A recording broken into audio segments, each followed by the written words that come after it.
mag-subscribe ka na. Hello, hello, hello, hello, universe. Hello mga buweks! Magandang gabi sa inyong lahat. Galaw-galaw para hindi mapa-imbornal. Hello sa ating mga subscribers dyan. Ganun din sa ating mga new subscribers.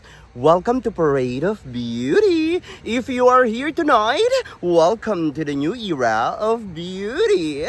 Beauty is in you. Kamusta naman kayo mga buweks? Ayan, magandang araw. Magandang gabi sa inyong lahat. Ayan, ngayon lang ako nagbe-break kasi sobrang busy namin sa work ngayon. Grabe.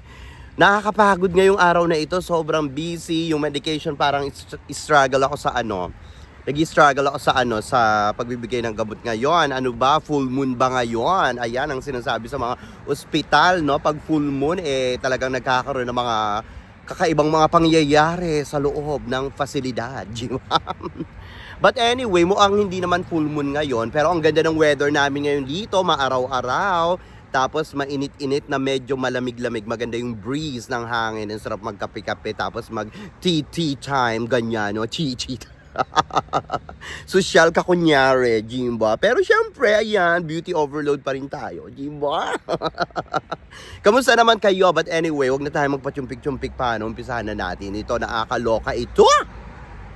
Ay nako, hindi ko alam kung nakita nyo na kumakalat itong balitang ito, no? Itong mga Indo, nakakaloka. Ito nga si Harashta, ang kanilang reyna, no, na Supranational 2024 title holder from Indonesia. Diyos ko, may lumabas na balita. Ayan.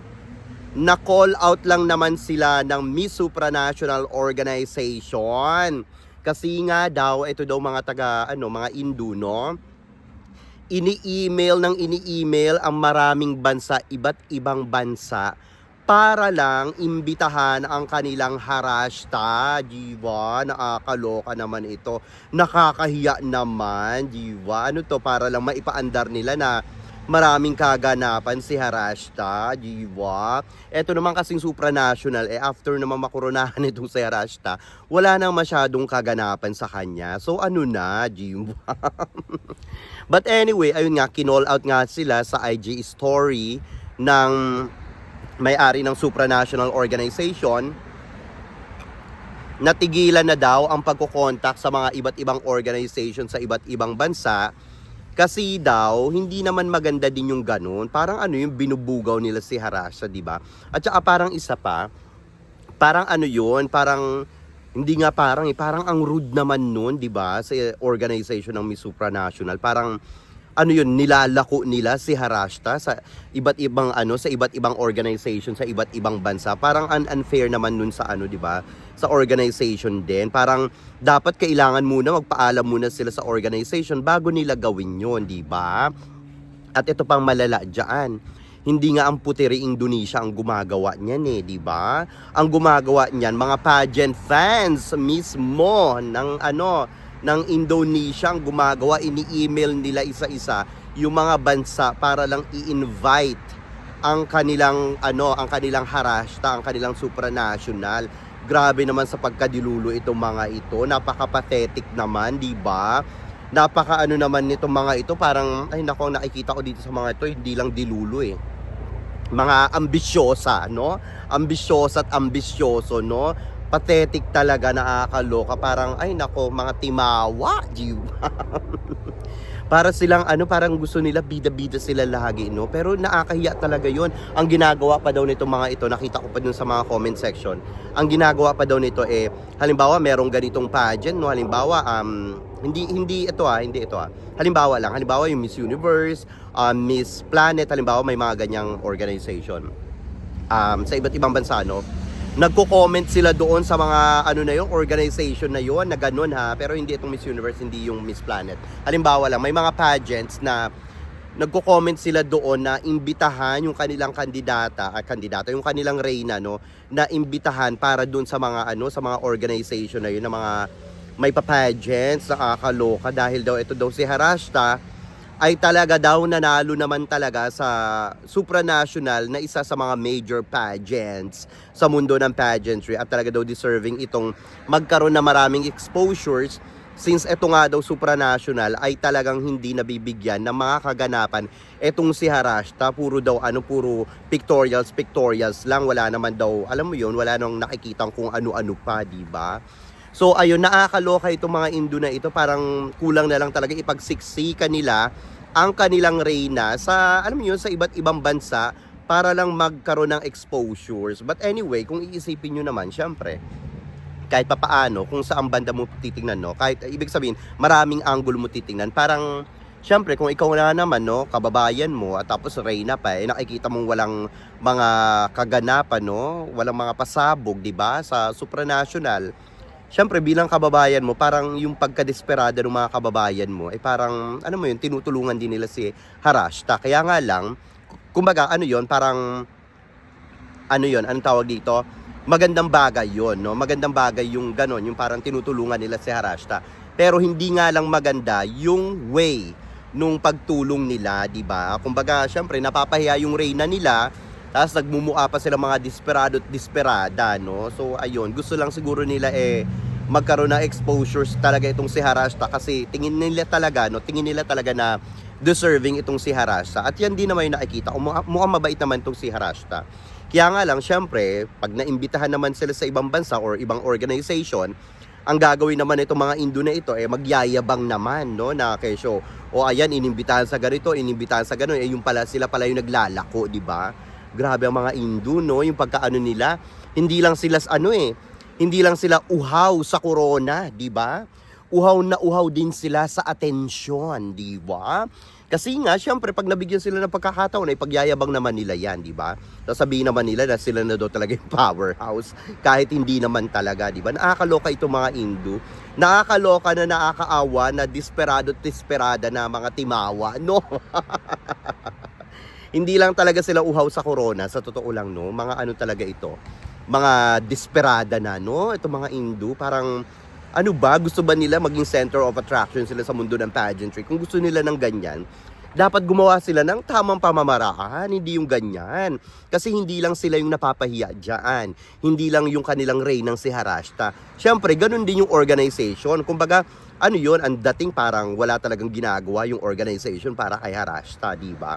Tapos ito namang Putire Indonesia, dapat gumagawa din sila ng paraan. They are totally aware of that, di ba? Kasi kung hindi nila gagawan itong ng paraan ng Putire Indonesia, parang ang nangyayari pa, tinotolerate nila yung pagkadilulo nila, yung nila, di ba? Desperado at desperada. So nakakahiya talaga, di ba?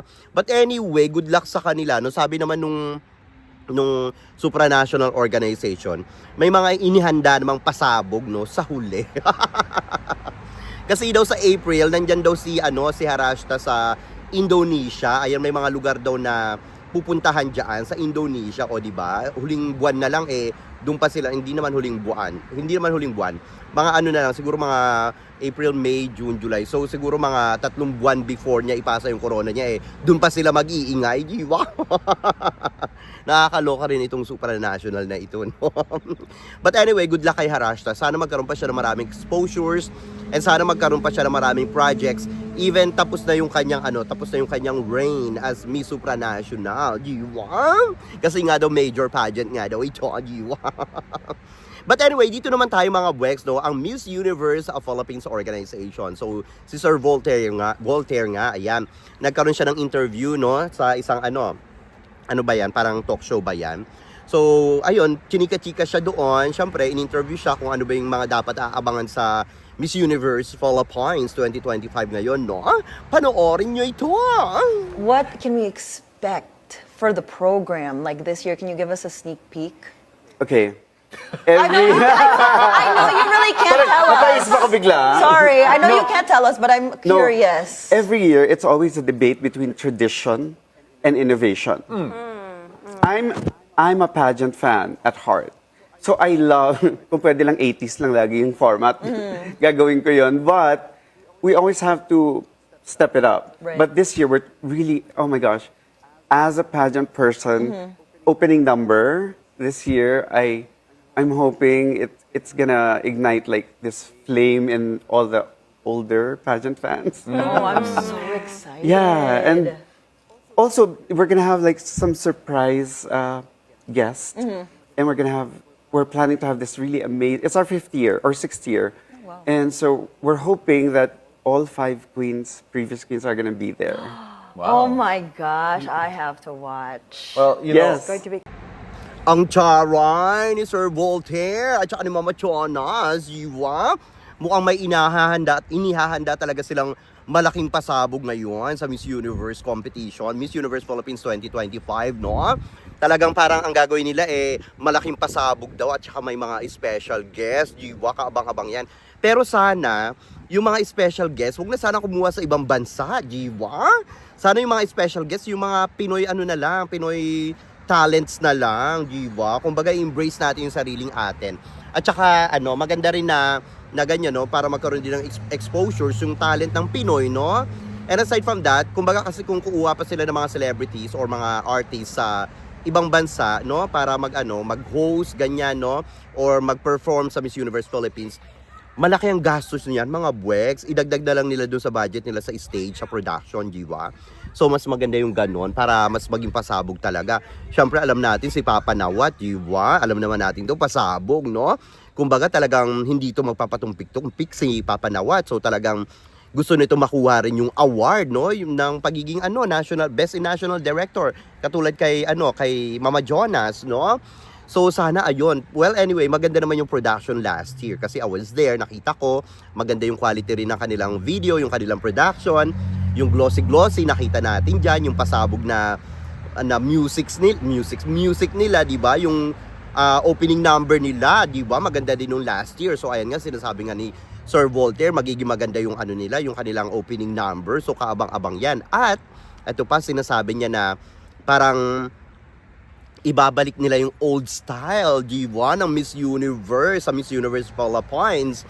So, yung sinabi niya yan na old style, parang iniisip ko, kasi may mga nabanggit siya, parang diba, yung parang, yung mga siguro mga sinaunang kung paano yung production ng Miss Universe dati, no? Or kung paano yung, anong tawag dito, yung flow ng competition, diba? Nung siguro mga 1980s, ganyan, or 1960s, ganyan, no? So, in-expect ko na makakita tayo ng napakagandang stage, no? Parang old style siya na minodernize, parang ganon. And aside from that, nakikinikinita ko dyan, it's either magkakaroon ng isang question lang sa top 5, tapos yung mga girls, yung 4 na babae, naka-headphones sila, siguro ganon, isang tanong lang. O kaya, top 3, tapos parang Miss Universe talaga, no? Tapos top 3, tapos naka-headphones yung dalawa. Or, top 3, tapos isa lang din yung question, pero yung dalawa nasa cubicle. O, Jim1, taray niyan. Gusto ko yung ganyang pasabog, diba? Kaabang-abang itong Miss Universe Philippines 2025 ngayon. And of course, diba, pag sinasabi naman nila Sir Voltaire at saka nila Mama Chones na pasabog, pasabog naman talaga ang Miss Universe Philippines, diba? Tayo nga lang yung may pinakamagandang Miss Universe Philippines, Ibig sabihin yung mga national pageant pagdating dyan sa universe, no? Ay yung mga ibang bansa, hindi naman ganun kapasabog yung pageant nila, sa totoo lang. Parang yung iba, putyo-putyo lang, diba? So kaabang-abang talaga itong Miss Universe competition ngayong taon, di ba? Syempre ito talagang hindi naman sa di ba, pinagkakagastusan din talaga ng ng organization, di ba? Yung mga pasabog nila lalo na nung last year, di ba? At saka ang dami nilang candidates ngayon. Panigurado, syempre yung opening nga daw niyan magiging pasabog daw talaga, di ba? Sino kaya mag-host ngayon? Na-excite ako, no? Parang mas maganda sana kung mag-host diyan si Catriona Gray at saka si Pia Wurtzbach, di ba? Ang ganda siguro niyan kung ganyan, no? Dalawa sila mag-host ng Miss Universe Philippines, no? Women empowerment, ganyan. Tapos sabi nga pang-6 na taon na sila, so parang hoping siya na lahat ng queens nila, no, nandiyan si Rabia Mateo, si Beatrice Luigi Gomez, si Celeste Cortesi, and of course si MMD and si Chelsea Manalo, diwa. So ayang 5 yung kanilang mga reynang nakoronahan sa Miss Universe Philippines. So sana para makita rin natin sila na magsasama-sama sila sa iisang entablado, diba? Itong mga ito nakakaloka. In fairness naman, kung tutuusin, ang ganda naman ng ng achievements ng Miss Universe Philippines, no? Napaimbor na nga lang kay kay Celeste Cortesi dahil dito kay Hello the Universe, di ba? Alam niyo na. But anyway, ayun, kaabang-abang ang Miss Universe Philippines ngayon. Mukhang marami talagang pasasabugin ang Miss Universe of Philippines. Sana lang talaga malagpasan nila yung kanilang pinakitang production, yung kanilang live streaming and everything, mga pasabog last year, no? Para meron naman tayo maitampal, no, sa Chay Chay, di ba? Anyway, ito naman, no, nakakaloka naman ito. Naglabas na nga ng official statement ang Miss Grand International Philippines or Miss Grand Philippines ni Arnold Vigapria. Ayan, ang hirap banggitin ang kanyang last name, no? So, ayan nga, tulad ng kanyang ipinangako sa first quarter nga ito ng kagabi lang pinag-uusapan natin to, di ba? Sa first quarter daw ito ng taon, at ayan na nga, no? So, naglabas na something is happening, no? Something, big is happening sa March. So, ito ng March yan, no? So, ano ba magkakaroon ba ng mga, kasi ang sabi ni Sir Arnold nung sa in-interview kasi sa Miss Grand International, no, after ng coronation, ang sabi niya magkakaroon daw ng maraming exposure sa mga girls, mga travels, ganyan, no? Pero naging busy yata ito sa election. But anyway, at least pinangangatawanan niya pa rin na yung Miss Grand Philippines ay gaganapin sa first quarter ng taon. So, March yan. Anyway, kung March yan or April, so parang parang madalian na naman, di ba? So parang, I don't know, siguro magkakaroon din ng mga exposure sa mga girls. And then parang hindi naman ganun siguro kahaba, no? Well, anyway, kasi yung Miss Grand International naman, kumbaga, tatlong linggo or kulang-kulang 4 na linggo, parang ganun. So fair enough, no? Kung mag-i-start sila na maaga, itong buwan na ito, itong March na ngayon, no? March 1 na pala, grabe. So hanggang katapusan ng March, so okay lang, no? Tapos yung katapusan ng March, yun yung magiging coronation, di ba? So okay lang, pasok pa rin siya sa first quarter ng taon, di ba? So ayun, kaabang-abang ang Miss Grand Philippines ngayon at ang daming ang kumakalat, no? Na talagang hinihintay na lang ang confirmation. Ayan nga si Anita Rose Gomez, my God. Si Michelle Marquez D at nagparamdam na rin daw itong si Celeste Cortesi, my goodness. Pasok pa ba si Celeste Cortesi sa edad? Pwede pa yata. Bata pa naman si Celeste. Kung si MMD nga, pwede pa rin, di ba? Tapos si Gabi Basiano, ang dami pa, si Michelle Arceo yata, ganyan. Tapos may isa pa may isa pa na isang kandidata, basta ayun, no? Sana kung hindi lang matutuloy ito sa March, no? Kung hindi lang pala rin itong si Ileana Marie Aduana, pwede siya sanang sumali, no? Sa Miss Grand Philippines. May isa pa ako nakita na nasasali daw ng Miss Grand Philippines. Parang ko yan na nasa isip ko kanina, na wala na sa isip. Kumbaga 5 yung nasa isip ko. Pero ang dami nilang mga bigatin na pangalan na sasali sa Miss Grand Philippines ngayon. Diyos ko, ito lang si Anita Rose Gomez, no? At saka si MMD, parang, ay nako, ewan ko kung itong dalawa yung magbabardagulan, no? Ay nako, nakakaloka mga buweks. Tapos sama mo pa dyan si Celeste Cortesi. Ano ba yan? Nakakaloka, di ba? Kahit isa sa mga ito na pwedeng na makasungkit ng corona ng Miss Grand Philippines, talagang tipong aabangan mo ngayon ang Miss Grand International. Tignan nyo naman, talagang naging maingay ang Miss Grand International last year, no? So talagang kaabang-abang ang Miss Grand Philippines at Miss Grand International. Punyetang dilim na, di ba? But anyway, ayun nga, good luck dito sa Miss Grand Philippines, di ba? So parang gusto ko ring umuwi, mga boys. Ano ba yan? Ang dami ko ng travel. Pero hindi na lang siguro. Mag-concentrate na lang ako sa mga plans ko. But anyway, mga boys, ano masasabi nyo dito sa ating mga chika ngayong gabi?